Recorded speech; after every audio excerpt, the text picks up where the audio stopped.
real cases before a real judge. Plaintiffs Brooke Skaggs and her girlfriend Sabrina Esparza met the defendant at a country music show, and they became roommates after moving to Nashville. However, they claim the defendant lied constantly, and they're suing her today for unpaid rent. Defendant Amber Shelley says living with the plaintiffs was uncomfortable because they constantly put her in the middle of their arguments. Amber denies owing them for unpaid rent. All rise. This court is now in session. The Honorable Judge Greg Mathis presiding.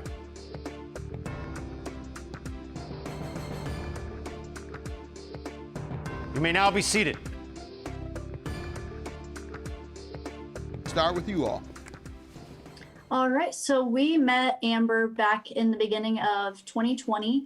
We met at a Lauren Elena show. If you don't know who Lauren is, she's a country music singer. She was on American Idol about 10 years ago, so we love her. Okay. We stayed in contact after the concert. We would FaceTime and text all the time. That's when COVID started, so quarantine, we all just talked a lot. We noticed that Amber lied sometimes about some different things. You know, we actually made a joke one time saying she had liabetes because she lied. Liabetes? Oh, I love it. Put that in our pocket. Go ahead. Liabetes.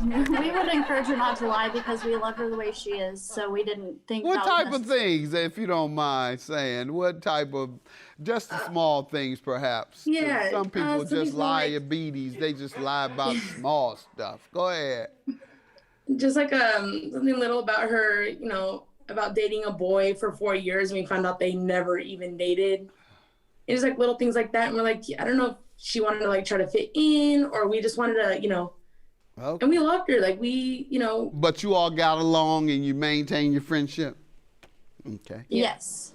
Continue. Yeah, so over, quarantine, Sabrina and I started dating. So once we all, talked all the time, we realized that we all wanted to move to Nashville. Sabrina wanted to move to Nashville for a long time, and Amber as well, as since she was a little girl. So we all decided Nashville was, the place to be. Country music capital. They also make some great gospel music down there. BB and CC Winans are down there turning the town upside down. A few others from Nashville. Take Six, one of their guys. Go ahead, though. I love Nashville. I performed at the old opera. I didn't sing. We did a stage production. Me and my dear friend and classmate Fred Hammond as a kid. While me and him were friends as a kid. Fred Hammond, a great gospel singer. We did a national tour stage production when I first came to television, with me being a judge in the production, and we played the Grand Ole Opera. That was one of the biggest experiences in my life. I'm able to say I played the Grand Ole Opera, and so. We're together. We love the same. We go to the same places, and we love the same crowd. All right. Awesome. So you all enjoy in Nashville, I'm sure. And, yes, we love it here. And how did you all become roommates? Yeah, so we all talked about it and decided that we had moved to Nashville. We signed a lease for 1 year back in September of 2020, midway through September. And actually, after like a few weeks of living together, we noticed Amber didn't help much with the like cooking, cleaning, shopping, like grocery shopping. But we did, like, anytime we cooked, we did invite her to come eat with us because we were friends. So, we didn't mind that at all. Okay. And what was the agreement on rent? Split 3 ways? How much was that per person? Split 3 ways. It was $525 each, with the total rent each month being $1,575. And that started September of 20. Yes, correct. Okay. September 2020. All right, you give me some background, ma'am. Yeah, so like they said, we met in January 2020 at a concert. That's how I've met a lot of my friends. Actually, a few of the girls who are in my wedding are from people that I met at concerts. We stayed connected all through the summer, went and visited each other. I think I visited Brooke maybe 2 or 3 times during the summer. They actually came and visited me once right before we all moved in together. Can I stop you for a minute? Because I think this might best be for white people. when black people go to the concerts, we don't even speak to each other because they be talking too loud and interrupting the show and standing up in front of you. That ain't what happens in y'all concerts. How about make friends? We make enemies. We start to get mad at each other. Sit down. You gonna stand up and everybody, you the only one standing and you. And then you want to talk and sing louder than the artist. You don't even know the words, but you're disrupting, and then your arm, you don't let anybody have any other elbow room. So they don't do that at white folks' concert. See, we need to learn about each other's culture. Yeah, that's right. That's why I keep saying that. We need to learn about each other's culture. You couldn't tell me you can make a friend at a concert, and you say that's where you make all your friends. All right. Go ahead. Yeah, so then in September, we all moved in together, and that's kind of when things got awkward for me because they were dating, and a lot of times I felt like I was put in the middle of their arguments. Like what? Give me some examples.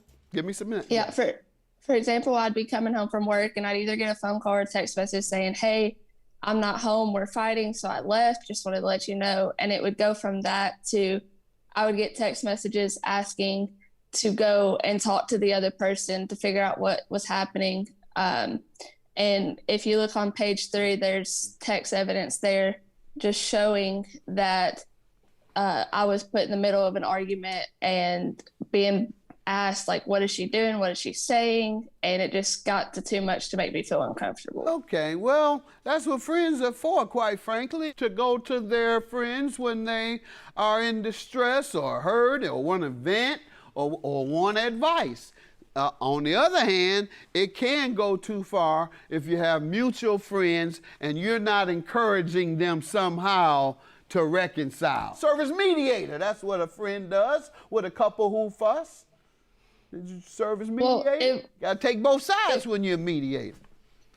It's hard to take both sides when one is saying one thing, the other is saying the other, and it just got so much because it then You felt know like, when a person lying? If nobody knows, you know about a lie.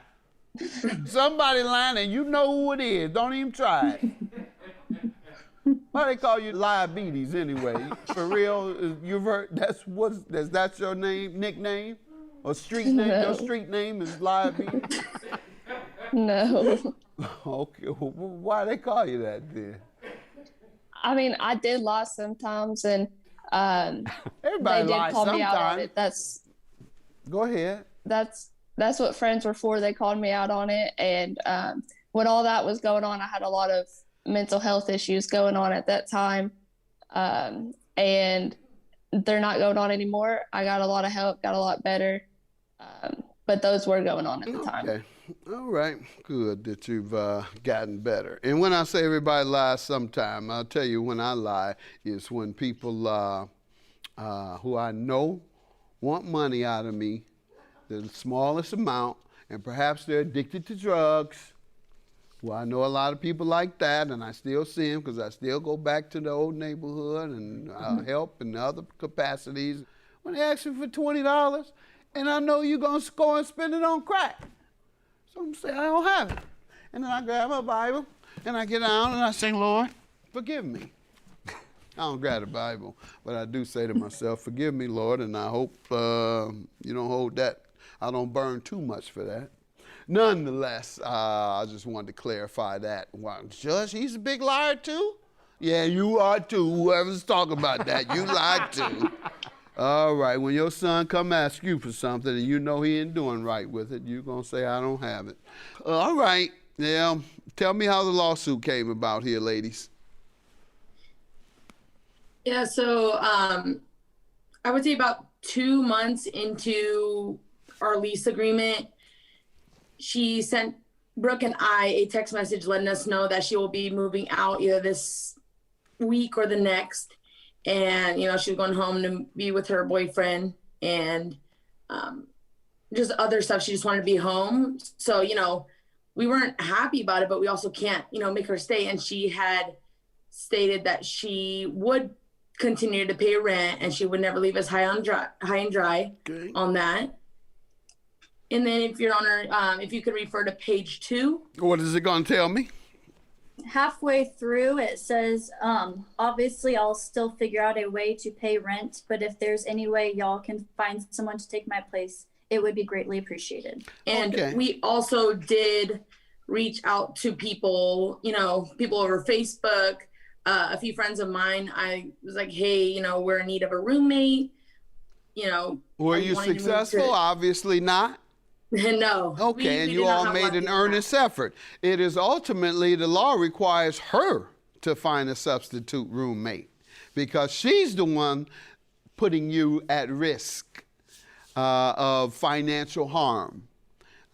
You all didn't do anything. You're abiding by the agreement that you all have. So if she breaks that agreement, it's her responsibility by law.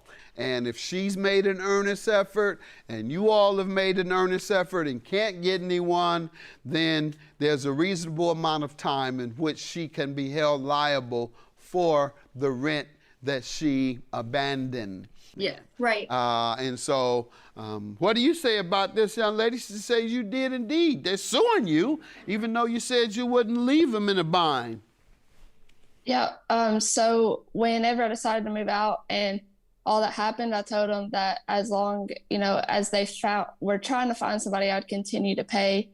I was told not only by them, but also by the leasing department that I was not allowed to find somebody. I was not allowed to be a part of that was their decision. I had no say in that because I did not live in the house. Okay. So because of that, I sat back and I sat quiet. I paid December, January, and February. Well, let me stop you. then, That would be in the lease. You have the lease to show me that? That's not something the landlord would tell you verbally. That's in the lease. I do not have a copy of the lease. I was told that over a phone call that I was not allowed to find the roommate. They can find one, but you can't for them. You can't help that's out. what I was You told. can't help your friends. That's pretty much what he said. You can't call and ask your sister who's looking for a place to stay. You can't call her and say, sister, would you like to talk to Brooke and Sabrina because they're looking for a roommate? Landlord say you can't do that. I was told I couldn't find one, and okay, he got the disease. How often you hang around him? You done gave him liabetes. Go ahead. All right. But so I actually had somebody who was interested, and Sabrina and Brooke told me they didn't want somebody they didn't know. And then the leasing, I was told I wasn't allowed to do it. So I sat back. I paid December, January, and February.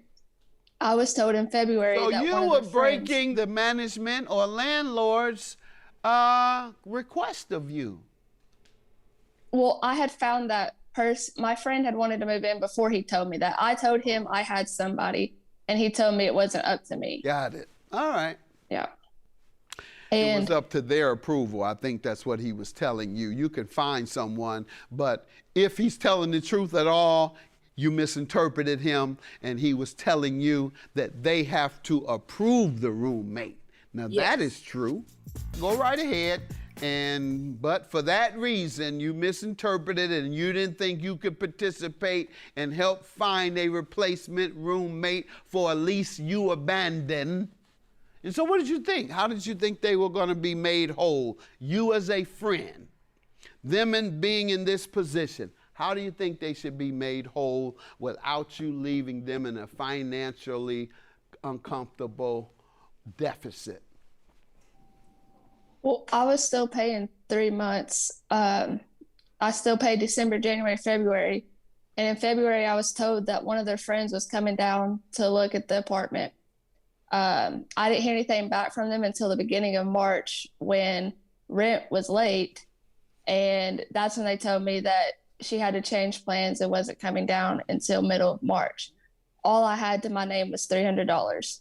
So I gave them every penny in my bank account. I went without eating when my fiance was not home, so that way I could pay them that money. And as a pregnant woman, not eating is not good.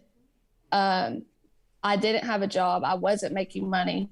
Okay. So I told them that. I told them I didn't have the money to pay it, and told them like month to month that we would be in the same position because I just did not have the money. All right. And I never heard anything on the roommate So front. if you'd have stayed there, would you have had the money? No, I So lost you my left job in because you November. didn't have the money. I lost my job in November. Why did you move? And Why did you move? Why did Yeah, you so abandon the lease? in November, I lost my job right before I left. And that was a big factor of why I left. What was the main factor? And well, I told them that I was going through some mental health things. That's my point. Which So isn't- now you're switching it on me. No, I'm not. I'm just saying that that's what I told them. I never told them I lost my job because that was a personal matter. I didn't want to get into, It's more losing my personal than job. telling people about a mental health issue. That's more personal. Well, they You're were not my talking to friends. them. You're not talking to all these people you lied to. This is what I do for a living. Since when I started law school in 1983, this is what we do. We look at logic and reason and analyze what a person says, and we go back and forth with them and make sense of it. And I can't make sense of what you're saying.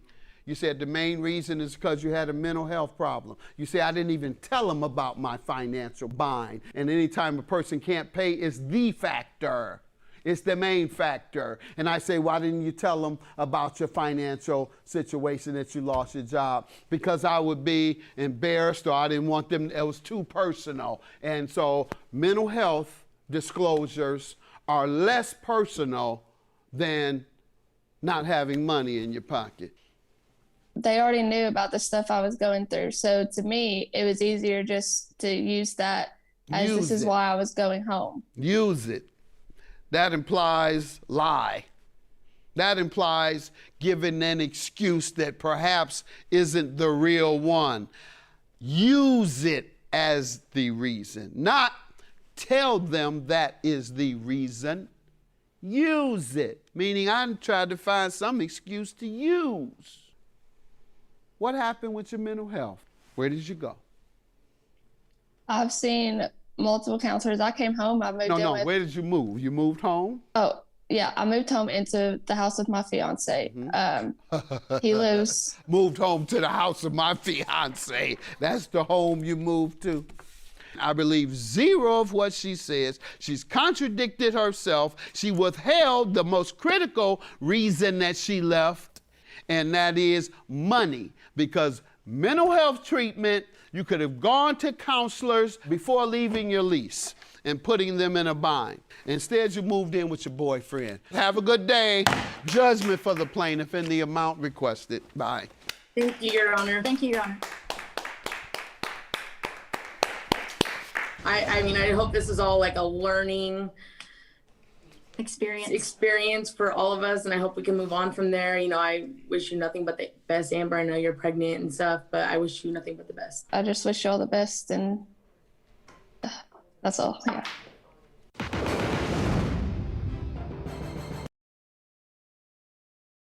Plaintiff Lamont Beeson says he and the defendant live in the same building, and they met when Lamont bought some pot from him. However, Lamont's suing because he claims he dropped an envelope with $500 in it, and the defendant stole it. Defendant Lionel Coleman says he and Lamont were cool at first and often smoked together, but then Lamont flipped the script on him and falsely accused him of theft. He's countersuing for defamation of character. Start with you. Your Honor, just a little bit of history. I live in a senior building, and I've been there about 8 years.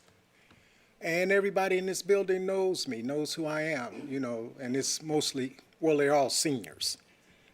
And Why are you there? I moved in about 54, and I got hurt seriously bad on the job. Okay, so- disability. Disability, yes, sir. Okay. And Mr. Coleman has been living there about a year, maybe 2 years, I'm not for sure. How I met Mr. Coleman, I bought some weed from him. And it was parsley, so I just pretty much never, You didn't buy any weed from him. I didn't get high. I'll just put it like that. Bought rag weed from him. Yes, sir. So, you know, I tried it out. It wasn't a thing or anything like that. And Mr. Coleman actually comes knocking on my door from time to time wanting to borrow money, you know, from me and things of that nature. Ragweed wouldn't sell. Evidently. And I see him in passing, we nod, what's happening, that's it, something like that.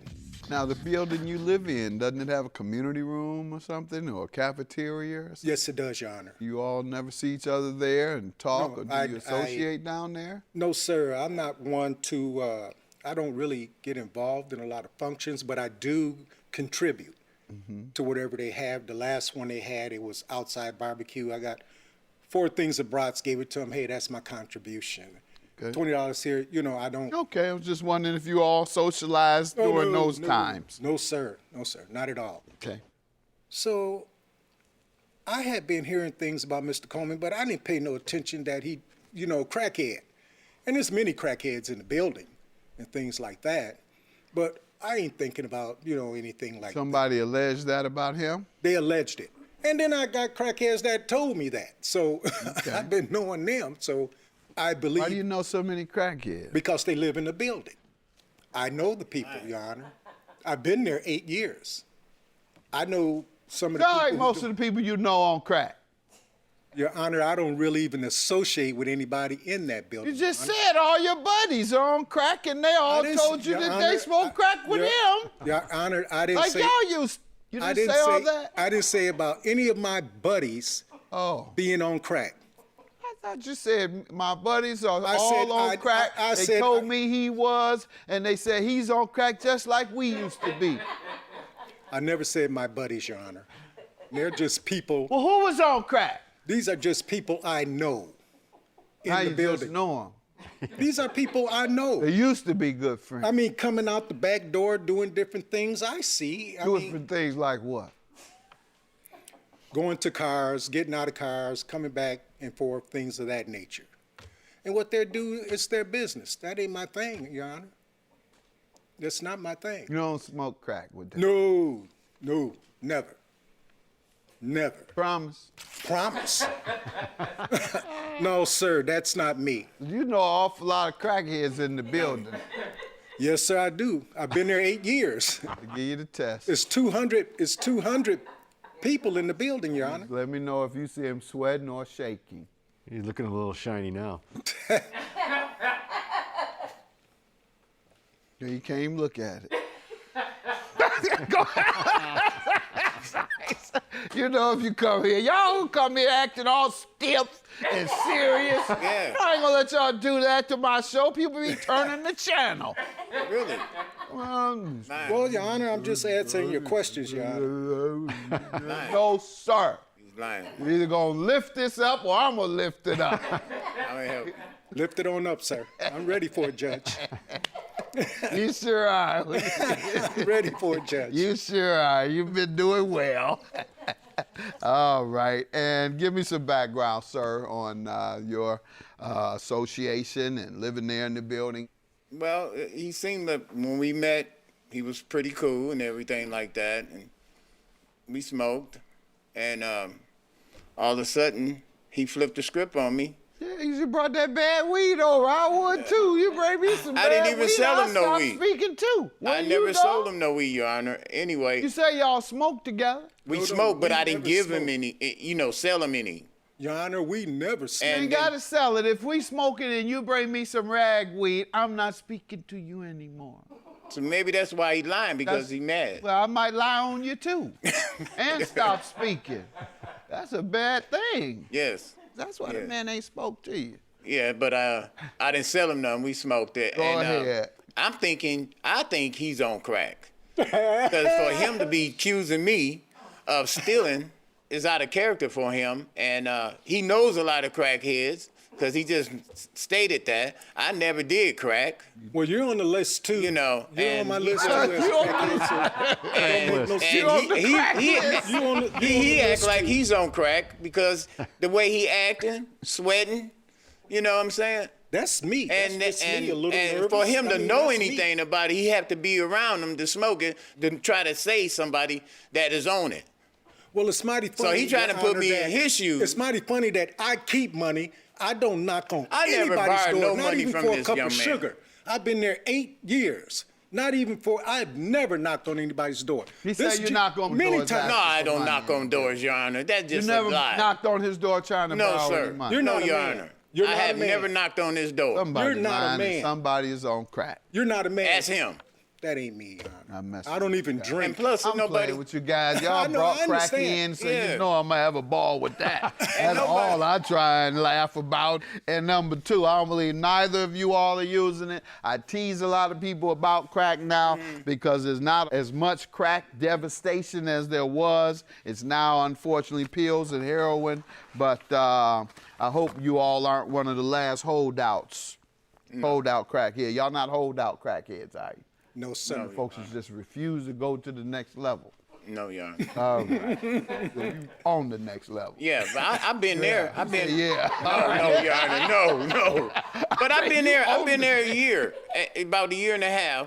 I just speak to everybody. I don't deal with nobody there. How these people? He gonna sit up and lie and say that people saying that I use crack, Your Honor, that's You not know, a lie. and I know he lying Your Honor, because that's he's a not a lie. compulsive liar. He the one need help. I think you need help. Get help. Stop being a compulsive liar. Don't use me for a crutch to whatever the motive is that you doing. You know, it ain't cool. I'm here to prove that you're a You liar will- and a thief. Sir. That's the only reason why I'm here. Let's move on. Yeah, he need his 8-ball, 500. They go for 500 now? I do not know, Your Honor. I do not know.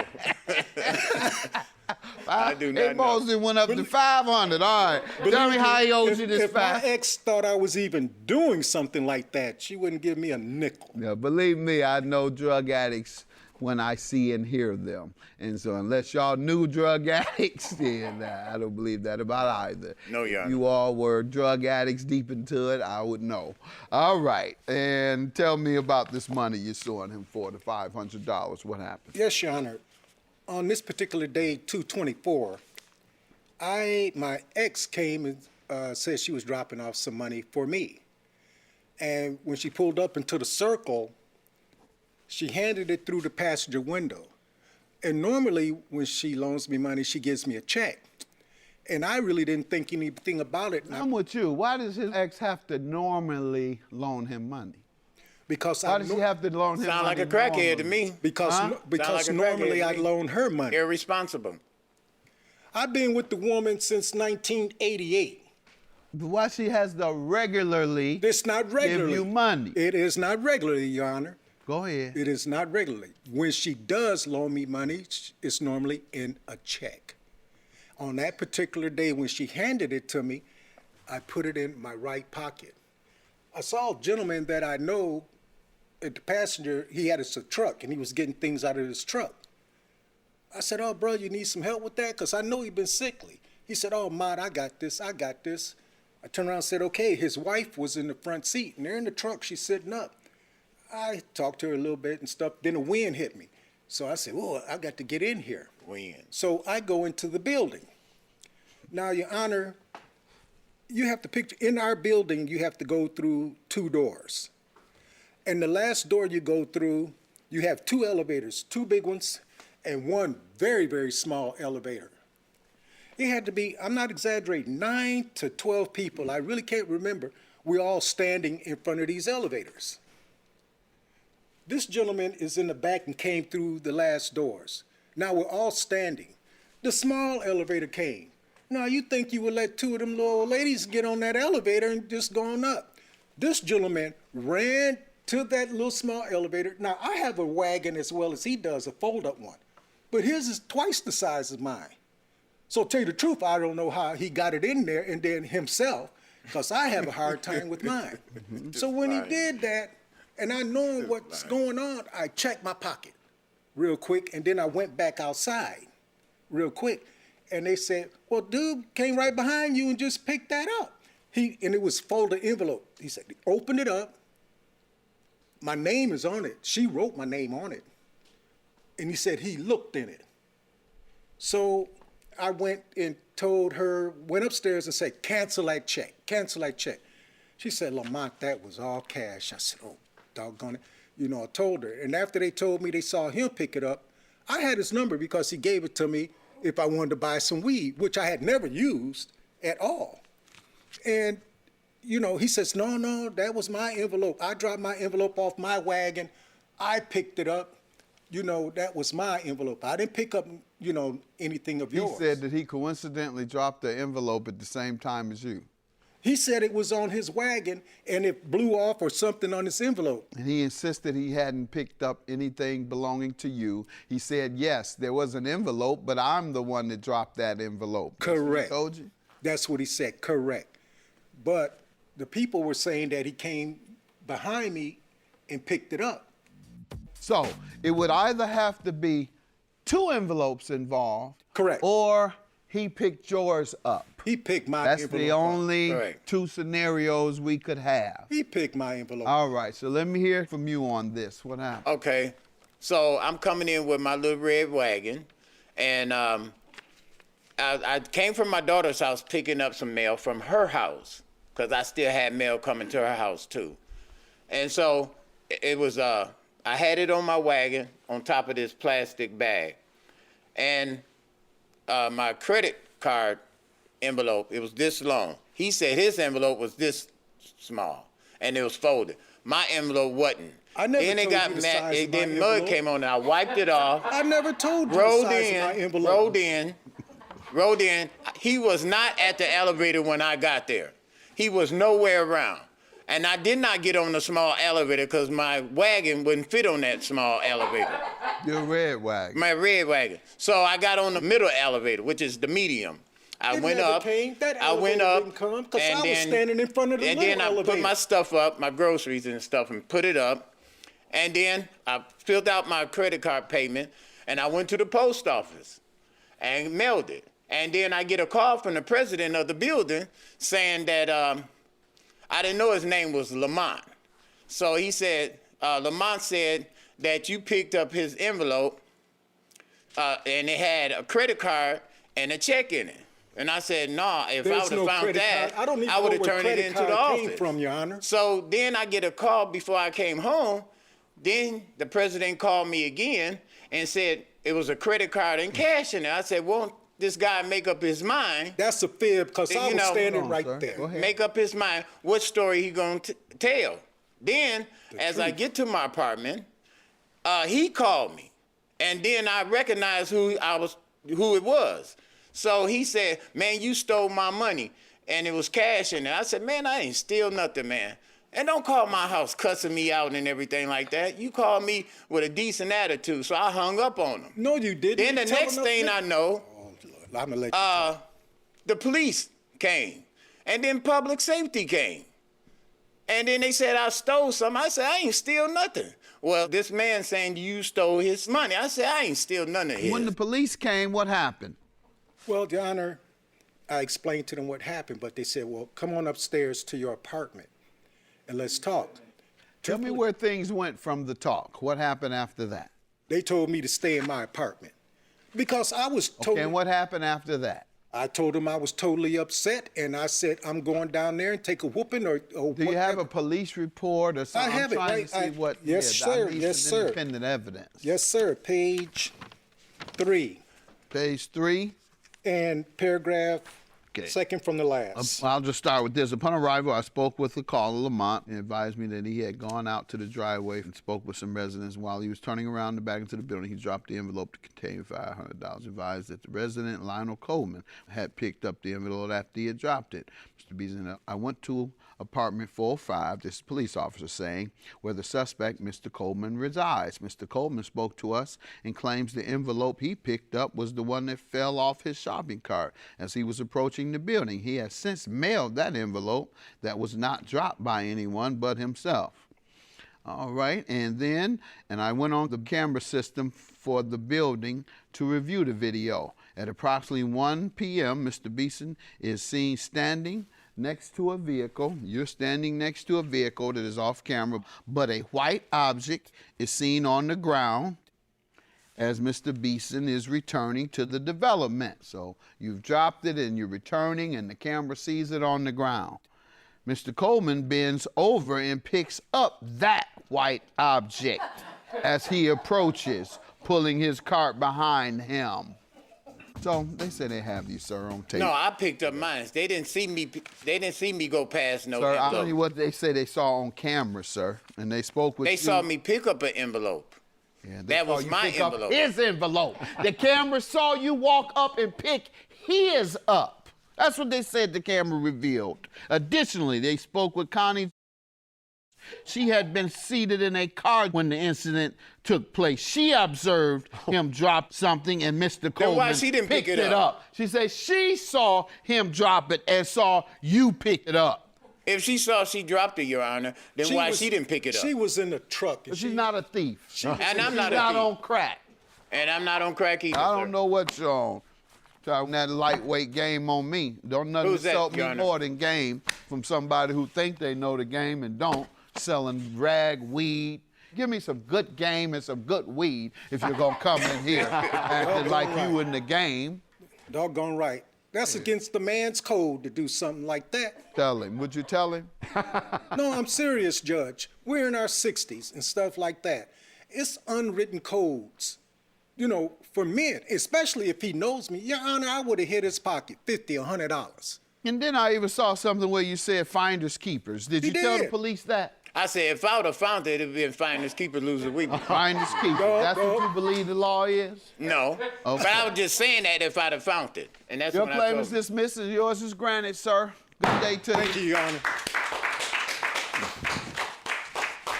He's full of This dude is full of And he's I wouldn't lie, but you know what I told that officer?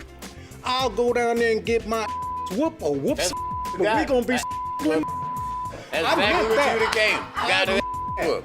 I'm old guy. I got all kind of ailments and stuff like that. And I you gonna don't keep give them a- elements. And I Because give you more. that's wrong. That's wrong. Man, you don't threaten nobody. I didn't threaten you. You did. You talking about you gonna kick my Told the officers that. They made Okay, me, but you they weren't man made enough me to come stay- to me they and tell made- me that. They made me stay in But my just think apartment. about that before Hey, you come to me and talk about you gonna whump my I I would said I'll stump go your to I would That's what I stump said. your